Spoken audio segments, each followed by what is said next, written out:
Fala pessoal, vamos lá dar continuação, introdução do livro Pai Rico, Pai Pobre. Estamos na página 12. Vai dizer assim: ambos os meus pais pagavam suas contas no prazo, mas um deles as pagava em primeiro lugar, enquanto o outro a deixava para a última hora. Um deles acreditava que a empresa ou o governo deveria cuidar de você e de suas necessidades. Estava sempre preocupado com aumentos salariais, planos de aposentadoria, benefícios, licenças, férias e outros benefícios. Ele ficava impressionado com dois de seus tios que foram para o exército e se aposentaram com vários benefícios após 20 anos de serviço. Ele adorava a ideia de assistência médica e outros benefícios concedidos a veteranos e aposentados. Ele também se empolgava com as cátedras vitalícias do sistema universitário. A ideia de estabilidade do emprego e benefícios trabalhistas lhe pareciam às vezes mais importante do que o próprio emprego. Dizia frequentemente: trabalhei muito para o governo, mereço essas mordomias. Aqui a gente já começa a ver uma mentalidade muito de que o governo é o nosso pai, né? De que o governo é aquele que tem que nos dar emprego, aquele que tem que nos dar benefícios, é aquele que tem que cuidar de todas as necessidades financeiras, é aquele que tem que nos dar aposentadoria. E isso é uma mentalidade muito, muito ruim para quem quer construir algo de verdade, né? Porque a pessoa fica focada apenas naquilo que em si o governo faz, né, para ela. E é como se a gente for fazer uma analogia, é como se ela estivesse esperando tudo chegar de mão, como se diz, tudo chegar em bandeja, né? Tudo chegar de uma forma pronta para ela e ela não ter responsabilidade nenhuma sobre o seu crescimento patrimonial, ela não ter responsabilidade nenhuma sobre o seu crescimento financeiro, ela não ter responsabilidade nenhuma sobre o seu crescimento profissional, porque ela delega tudo isso ao governo. Normalmente isso é o que se conhece como pensamento socialista, né? Que coloca todas as suas cartas, toda a sua vontade, a sua necessidade, a sua segurança naquilo que o governo pode lhe dar, naquilo que o governo pode trazer, e esquece de um ponto que é muito importante, que o professor Olavo de Carvalho falava muito, que é a responsabilidade pessoal, né? Ou seja, toda a coletividade, ela em si não serve para nada. Todas as coisas grandes que foram feitas no mundo, elas foram feitas por uma personalidade individual, por uma pessoa que decidiu não seguir a manada, decidiu não seguir a boiada, pensou de forma diferente, pensou algo raro nos tempos atuais, pensou por conta própria e decidiu fazer a sua própria história, o seu próprio caminho. Então, acho que uma coisa que tem que ficar clara, assim, que o governo, ele não vai trazer nada para você. O governo, ele não vai te dar nada. Você que tem que buscar com suas próprias forças, com a sua própria inteligência, aquilo que é necessário para você e para sua família. Se você depender do governo para isso, você vai viver uma vida, como a palavra mesmo diz, né? Uma vida dependente. E vai ser uma vida muito miserável, né? Porque depender do governo para trazer o sustento, para trazer para fazer com que você cresça o seu patrimônio, para fazer com que você se desenvolva no seu emprego, no seu trabalho, não faz sentido algum, né? Nem nas empresas em si não faz sentido, né? Não é a empresa que constrói a sua carreira, é você mesmo que tem que construir a sua carreira. Então, acho que um ponto muito interessante aqui desse pensamento, do pensamento do pai pobre, em contrapartida com o pensamento do pai rico, é que você precisa construir o seu próprio caminho, a sua própria história. E não tem que depender de empresa, não tem que depender de governo, não tem que depender de ninguém. A única pessoa que você tem que depender é de Deus. Ele é o único que nós devemos depender. Vai dizer assim: o meu outro pai acreditava na total autossuficiência financeira. Ele sempre manifestava contra a mentalidade de direito adquirido e falava que isso criava pessoas financeiramente fracas e necessitadas. Ele dava muita ênfase à competência financeira. O legal é que ele já comenta, né? Então, essas pessoas que eram criadas por essa mentalidade de dependência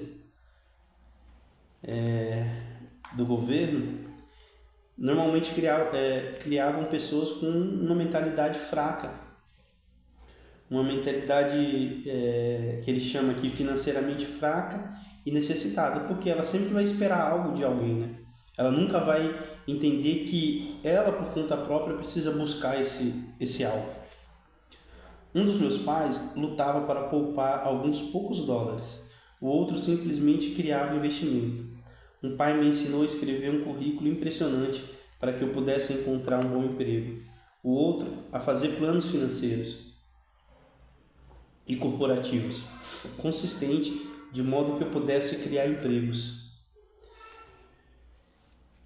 Ou seja, um treinava para a pessoa buscar emprego, o outro treinava para que ele fosse um grande empreendedor e um grande gerador de empregos, né?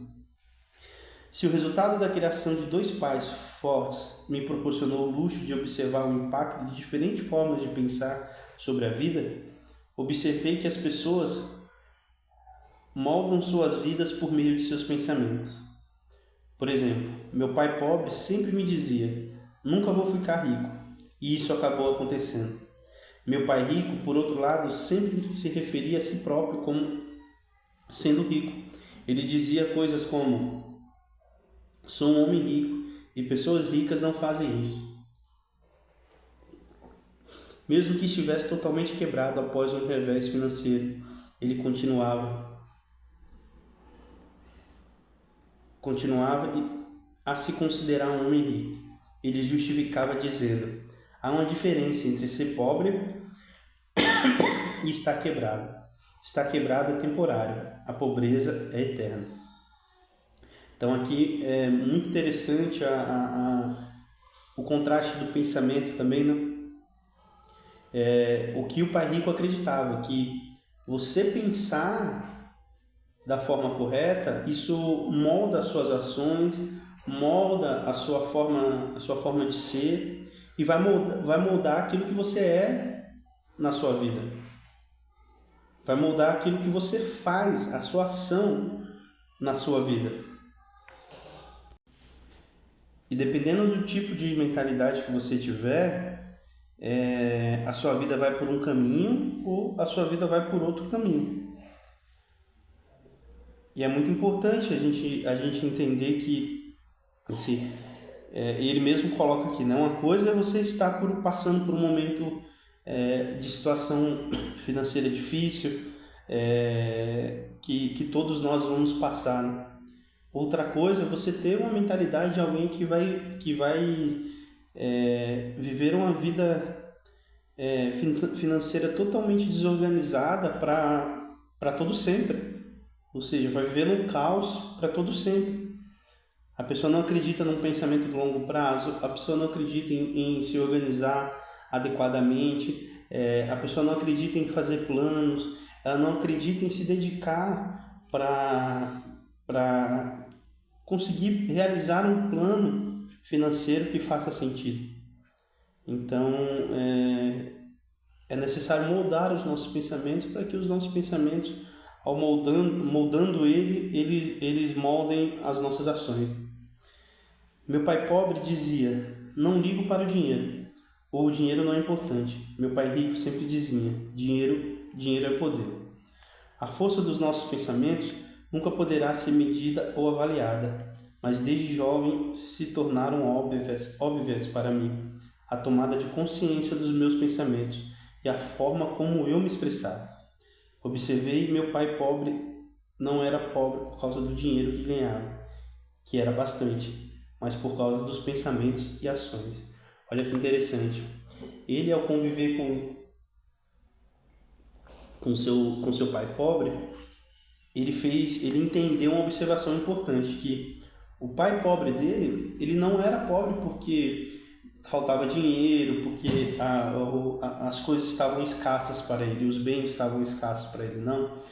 Era porque a mentalidade dele, os pensamentos dele levavam eles a uma vida de pobreza, a uma vida, podemos dizer assim, mesquinha.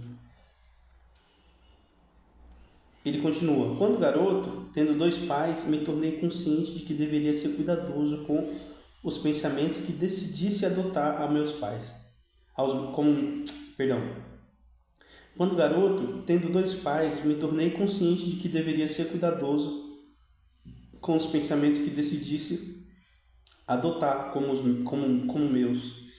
A quem eu ouviria? Meu pai rico ou meu pai pobre? Essa era a dúvida dele, né? Ele iria dar ouvidos ao pai rico ou ao pai pobre?